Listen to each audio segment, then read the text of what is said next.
आएगा, पढ़ेंगे साथ में, डिस्कस करेंगे। डायन कुछ भी बोल सकते हो। डायन सब सुनते हैं, जिसका शकल याद आ रहा हो वो तुम्हारी एक्स क्या डायन होगी, तेरा दिल तोड़ दिया। हाँ चलो आगे।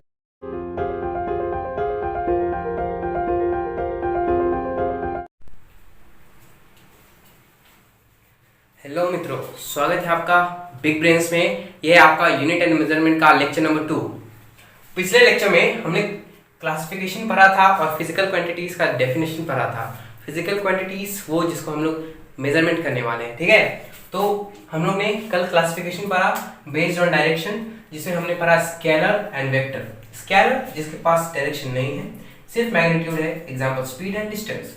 वेक्टर जिसके पास डायरेक्शन भी है, मैग्नीट्यूड भी है, जो है वेलोसिटी एंड डिस्प्लेसमेंट एक्सेट्रा। इसके बारे में हम बहुत सारे अभी वेक्टर क्वांटिटीज में पढ़ेंगे, स्केलर क्वांटिटीज भी पढ़ेंगे, ठीक है। कल हमने पढ़ा इसकी फील्ड भी ली, आज हम लोग पढ़ेंगे। तो अगर आपको इसको नोट करना है तो आप अभी नोट कर सकते हो पॉज करके, ठीक है। मैं इसको मिटाने जा रहा हूँ।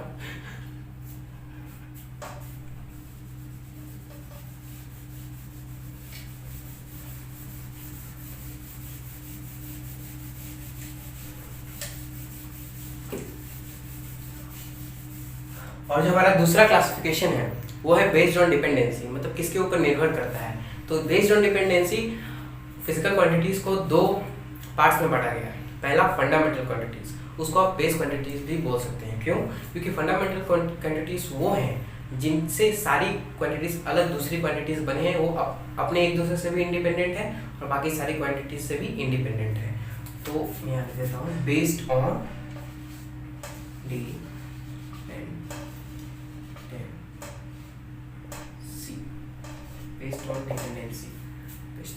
डिपेंडेंसी सही है ना स्पेलिंग? हाँ ठीक है। बेस्ड ऑन डिपेंडेंसी ये दो पार्ट्स में डिवाइडेड है। पहला है फंडामेंटल, जिसको आप बेस क्वांटिटीज भी बोल सकते हो, और दूसरा है डिराइव्ड।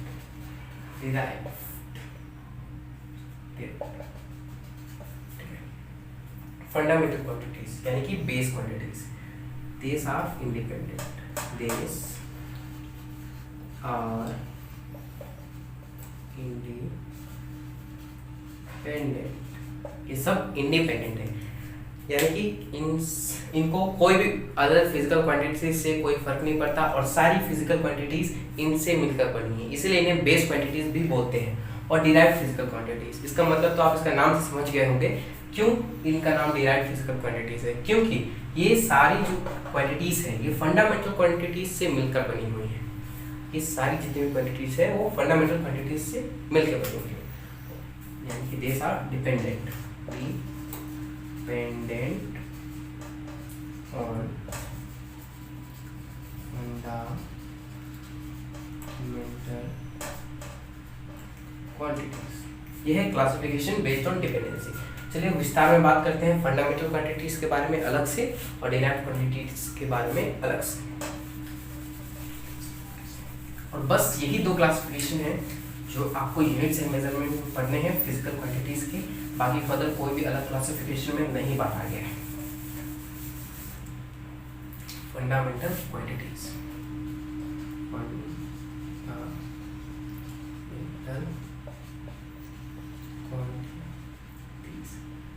फंडामेंटल क्वांटिटीज, इसकी जो डेफिनेशंस है जो बुक में दी गई है वो मैं अभी आपको लिख कर दिखा देता हूँ। इसको आप नोट कर सकते हो, पॉज करके स्क्रीनशॉट भी ले सकते हो। तो ये है फंडामेंटल और base quantities is a set of fundamental और base quantities is a set of physical quantities that fundamental or base quantities is a set of physical quantities which are completely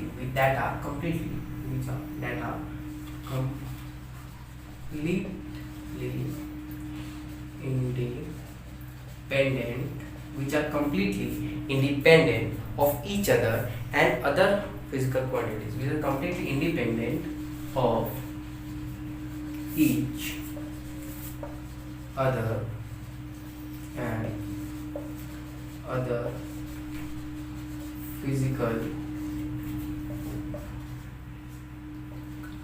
quantities. Okay, ये सब अपने से भी independent है और बाकी सबसे भी इंडिपेंडेंट है, and they can be impressed in term can be expressed in terms of other। सारा वेरिएबल हो गया, ये वाला अच्छा कोई दिक्कत नहीं। सुन ना, इसको इस पार्ट को वापस कर, फंडामेंटल क्वांटिटीज को। Fundamental physical quantities, F U N D M E N T A L, fundamental physical quantities. Fundamental physical quantities. Fundamental physical quantities are the set of physical quantities which are independent of each other, and every physical quantities can be expressed in terms of these physical quantities। Okay, तो this is the definition। ये आप लिख भी सकते हो और मैं आपको एक शॉर्ट डेफिनेशन बताने जा रहा हूँ, ठीक है, जिसको आप याद करने के लिए लिख सकते हो, या इसको आप हिंदी में भी लिख सकते हो, या वो फिजिकल क्वांटिटीज का सेट है जिनसे बाकी सारे डिराइव हुए हैं, और ये सब इंडिपेंडेंट है। वो सारी फिजिकल क्वांटिटीज के सेट जो इंडिपेंडेंट है और जिनसे सारी अलग फिजिकल क्वांटिटीज डिराइव हुए, उन्हें कहते हैं फंडामेंटल फिजिकल क्वांटिटीज। ये है इसकी, मान सकते हो आप इसके एक याद करने का कॉन्सेप्ट, इसको आप एक घेराबंदी में अपने नोट्स में लिख सकते हो, और इससे आपको थोड़ा कॉन्सेप्ट क्लियर रहेगा, इससे आपको ये थोड़ी आसानी से याद रहेगी। तो इसको आप लिख लो स्क्रीनशॉट लेके, और अगर आपको उसमें स्कूल के एग्जाम में जो लिखनी है वो मैंने जो बोला था वो लिख सकते हो, जो कि थी set of physical quantities which are independent and any other physical quantities can be expressed in their terms। All physical quantities which are independent and any physical quantities that can be expressed in their terms are known as fundamental physical quantities or base quantities। Okay, अब हम लोग बात करेंगे कि कौन कौन सी fundamental quantities है और कितने फंडामेंटल क्वांटिटीज है। तो इसको आप इन स्क्रीनशॉट ले सकते हो और लिख भी सकते हो अभी पॉज करके, ठीक है। तो मैं इसको मिटा देता हूं।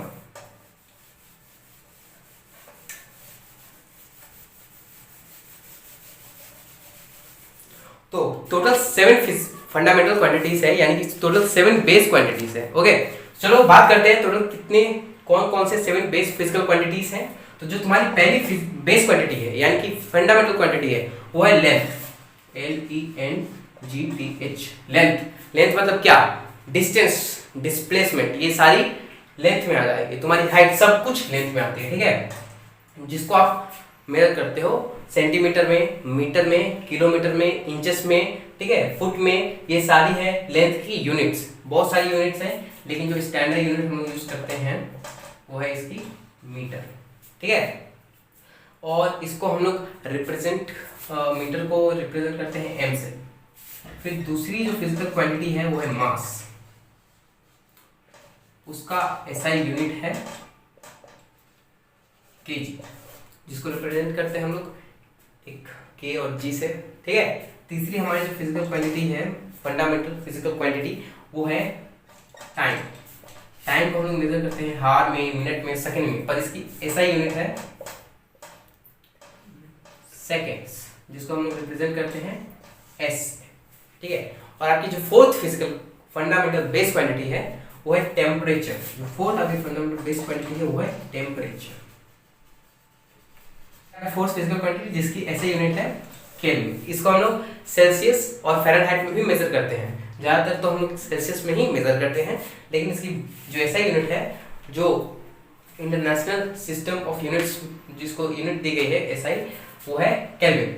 जो आपकी पांचवी फंडामेंटल क्वांटिटी है वो है electric current, ELECTR, electric current. Electric current जिसे आपने 10th क्लास में पढ़ा था, जिसकी फिजिकल क्वांटिटी की ऐसा यूनिट है एम्पियर, जिसको हम लोग ए से डिनोट करते हैं। इसको भी आप नोट कर लो, स्क्रीनशॉट ले लो, कॉपी में लिख लो, जो करने का मन है कर लो। ये थी आपकी 5 फंडामेंटल फिजिकल क्वांटिटीज। अभी 2 और बची हैं जिनके एसआई यूनिट्स, उनके रिप्रेजेंटेशन मैं आपको बता देता हूँ। जो छठी है वो है अमाउंट ऑफ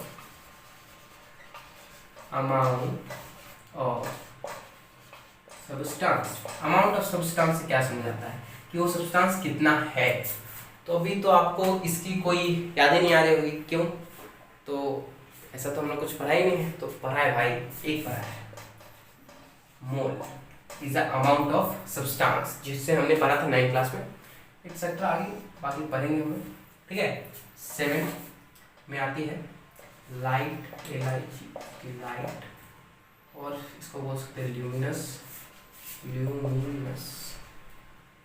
इंटेंसिटी, जिसको हम लोग मेजर करते हैं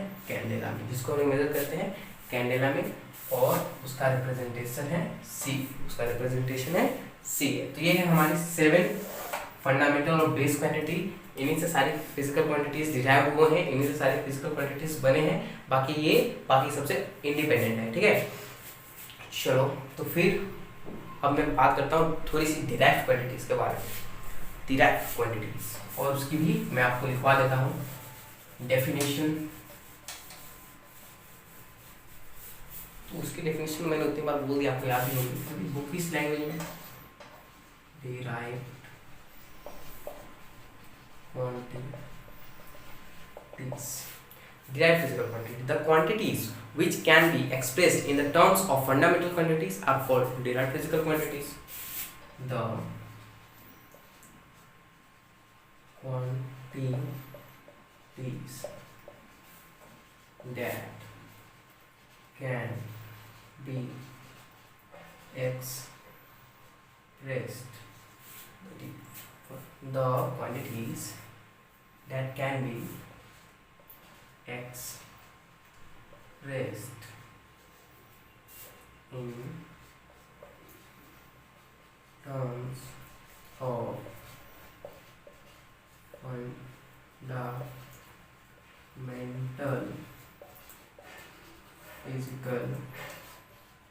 quantities are called derived physical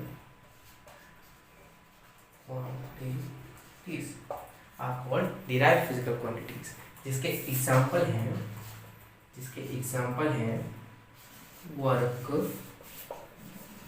force, energy etcetera. Work, force and energy etcetera.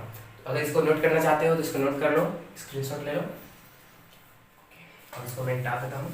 और हम लोग बात करते हैं यूनिट्स के बारे में। क्लासिफिकेशन हो गया कंप्लीट। यही थे क्लासिफिकेशन। पहला क्लासिफिकेशन बेस्ड था डायरेक्शन पे, जिसमें हमने स्केलर एंड वेक्टर पढ़ा था। दूसरा क्लासिफिकेशन बेस्ड था डिपेंडेंसी के बारे में, जिसमें हमने फंडामेंटल बेस क्वांटिटी पढ़ी और डिराइव्ड फिजिकल क्वांटिटीज पढ़ी, ठीक है। तो फंडामेंटल वो थी जो किसी पे डिपेंड नहीं करती, और ये थी जो फंडामेंटल से ही डिराइव हुए हैं। और अब हम लोग बात करेंगे यूनिट्स के बारे में। अभी तुमने देखा होगा एक ही चीज़ बहुत सारी यूनिट्स में आती है, ठीक है, लेकिन मैंने आपको ऐसा यूनिट बताई सिर्फ उसकी, ठीक है। तो अब हम लोग सिस्टम ऑफ यूनिट्स के बारे में पढ़ेंगे। तो कितने सिस्टम ऑफ यूनिट्स हैं? सिस्टम ऑफ यूनिट्स, तो यहाँ पे हम लोग बात करेंगे 3 सिस्टम ऑफ यूनिट्स के बारे में। पहली जो सिस्टम ऑफ यूनिट्स होगी वो होगी CGS, दूसरी होगी MKS और तीसरी होगी FPS। तो ये सब क्या है? तो ये सब कुछ नहीं, ये सब यूनिट्स के सिस्टम है कि यूनिट्स को किस चीज़ में यूनिट हम लोग मेजर करेंगे, और यूनिट्स में उसका यूनिट मतलब क्या होगा, जैसे केजी होगा कि मीटर होगा कि सेकेंड होगा कि ग्राम होगा। कहाँ है, कहाँ है, कहाँ है? रुक जा, वो बोल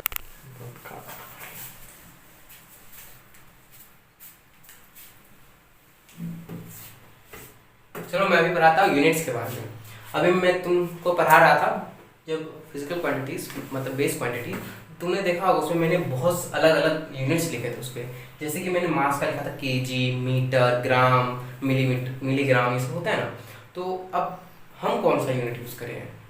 हर बार क्या हम लोग अलग अलग यूनिट्स यूज़ करेंगे? तो नहीं, सबके लिए अलग अलग यूनिट सिस्टम है। जिस यूनिट ज़्यादातर हम लोग ऐसा यूनिट सिस्टम का यूज़ करते हैं, ठीक है, जो ऐसा ही मतलब स्टैंडर्ड यूनिट सिस्टम, ठीक है। तो यूनिट सिस्टम के बारे में बात करते हैं। यूनिट सिस्टम, हम लोग 3 यूनिट सिस्टम के बारे में पढ़ेंगे। जो हमारा पहला होगा वो होगा CGS, जो दूसरा होगा वो होगा MKS और जो तीसरा है वो है FPS। मेनली तो ये दोनों यूज होते हैं, ये कम यूज होता है, ठीक है। जो CGS सिस्टम में ये जो पहले वाले बता रहे हैं ये है लेंथ के यूनिट्स, यानी कि सेंटीमीटर, मीटर एंड फुट, ठीक है। ये जो दूसरे हैं ये बता रहे हैं मास के यूनिट्स। मास यानी कि आपको वेट हो सकता है, ठीक है, यानी कि ग्राम, ये है सेंटीमीटर, ग्राम, ये है किलो ग्राम, किलो ग्राम, और ये है पाउंड। और बाकी आप देखोगे कि एक चीज है जो सब में कांस्टेंट है, एस एंड एस, यानी कि ये दिखाती है टाइम। टाइम जितने भी सिस्टम में है टाइम वो सब में सेकेंड्स में मेजर की गई है, सेकेंड्स। टाइम सब में सेकेंड्स में मेजर की गई है, ठीक है। तो टाइम को और किसी चीज से मेजर किया ही नहीं गया है, ओके। लेकिन अगर क्वेश्चन में पूछता है तो आप मेजर कर सकते हो टाइम को, कि अगर बताओ 60 सेकेंड्स में कितने मिनट्स होते हैं, तो 1 मिनट होते हैं, ठीक है, वैसे करके। तो ये है, आप इसको नोट कर लो। यही 3 सिस्टम हम लोग पढ़ेंगे। आज मैं पढ़ाऊंगा आपको एक सिस्टम से दूसरे सिस्टम में कन्वर्जन कैसे करना है, ठीक है। तो क्वेश्चंस भी सॉल्व करने वाले हैं हम लोग इसके बारे में, ठीक है। तो मजा आने वाला है। अभी हमने पढ़ा अलग अलग यूनिट के सिस्टम के बारे में, ठीक है। MKS पढ़ा, CGS पढ़ा और FPS पढ़ा। अभी हम लोग क्या करेंगे ना, इस पे क्वेश्चंस बनाएंगे, MKS टू CGS, CGS की MKS, पूरा अच्छा से खेलेंगे। अभी हम लोग छक्के उड़ा देंगे, ठीक है। आ जाओ, CGS और MKS। चलो CGS टू MKS जाते हैं, ठीक है। CGS टू MKS जाते हैं, यानी सेंटीमीटर से मीटर जाएंगे, सेंटीमीटर से मीटर जाएंगे, ठीक है। तो सेंटीमीटर से मीटर जाने के लिए क्या करोगे, डिवाइड कर देंगे, ठीक है, 1/100 से। ग्राम टू किलोग्राम जाओगे, कितने से डिवाइड कर दोगे, 1/1000 से। और सेकंड तो भाई सेकंड में ही है। अच्छा अब चलो उल्टा करते हैं, अब ऐसे जाओ, ऐसे जा, ठीक, जा, चल। अब क्या करेगा, अब मल्टीप्लाई कर देना। मीटर देख, मास है ना ये वाला, इधर जाएगा सेंटीमीटर में, तो मल्टीप्लाई बाय 100, और ये कितना उससे मल्टीप्लाई हो जाएगा 1000 से। बस यही करना है। 2-4 क्वेश्चन दूंगा, ठीक है, 2-4 क्वेश्चन दूंगा, इसको कॉपी कर ले। 2-4 क्वेश्चन दूंगा, उसको सॉल्व कर ले, उसके बाद आज की क्लास खत्म। क्या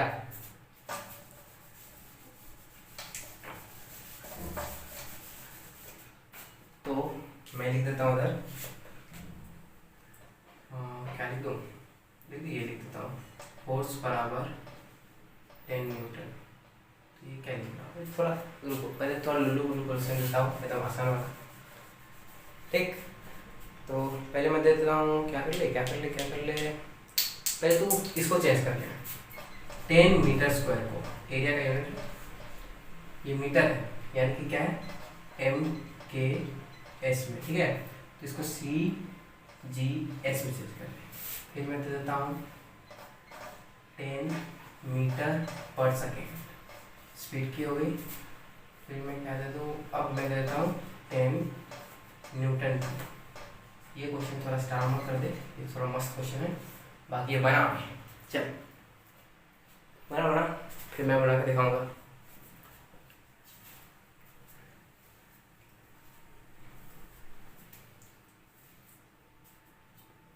चल देख, अब मैं बता रहा हूँ, पॉज करके बना लिया होगा तूने अभी, मैं समझ रहा हूँ, ठीक है। तो 10 को मीटर को जाना है सेंटीमीटर में, मीटर बड़ा है तो इधर जाना है सेंटीमीटर में, मल्टीप्लाई कर दे, ठीक। कितना से, 100 से, 100 का स्क्वायर से, ठीक है, 100 का स्क्वायर से कितना हो जाएगा, काउंट कर ले भाई, 1 2 3 4 बराबर 10 का power 5 centimetre, 10 to the power 5 centimetre square. अब ये देख दूसरा, मीटर पर सेकंड में, यानी मीटर को सेंटीमीटर में कर दे, और सेकंड तो सेकंड है, उसको तो रहने दो वहीं पे, ठीक। क्यों, क्योंकि देख सेकंड तो कॉमन होता है ना, सेकंड तो कॉमन होता है, ठीक है।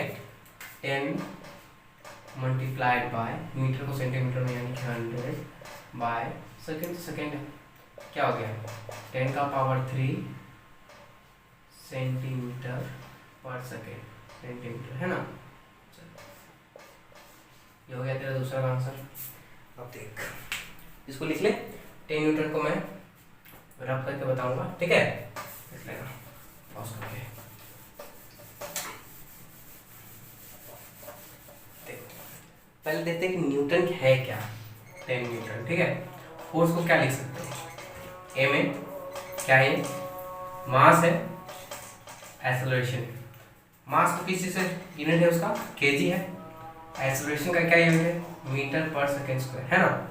चलो इसको जोड़ के लिख दो, ठीक है, इसको जोड़ के लिख दो, तो किस चीज, कौन सी यूनिट हो जाएगी, MKS की यूनिट हो जाएगी, कौन सी यूनिट हो जाएगी, MKS की, समझे।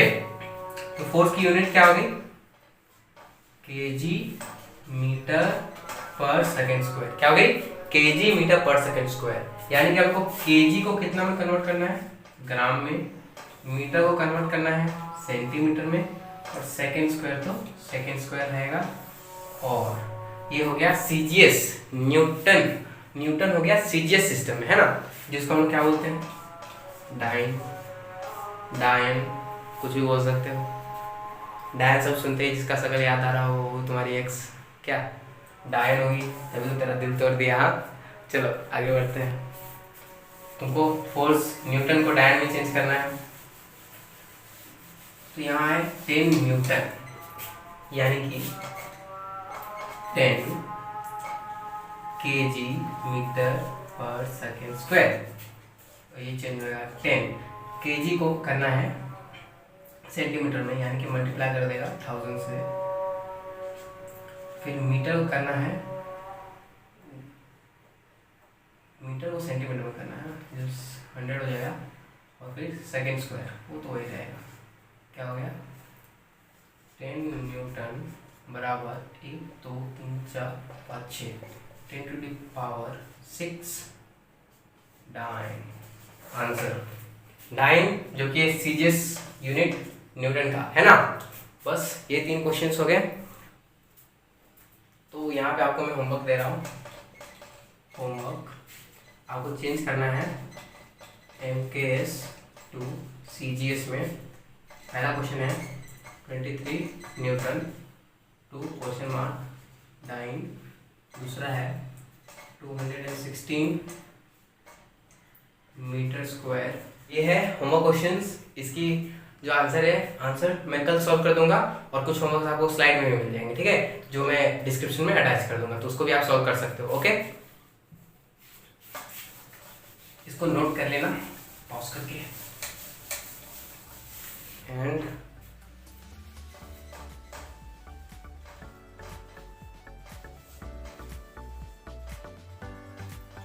Thank you. और हमारे चैनल को सब्सक्राइब करो, व्यूज बढ़ाओ, मजा आएगा। पढ़ेंगे साथ में, डिस्कस करेंगे। Okay bye.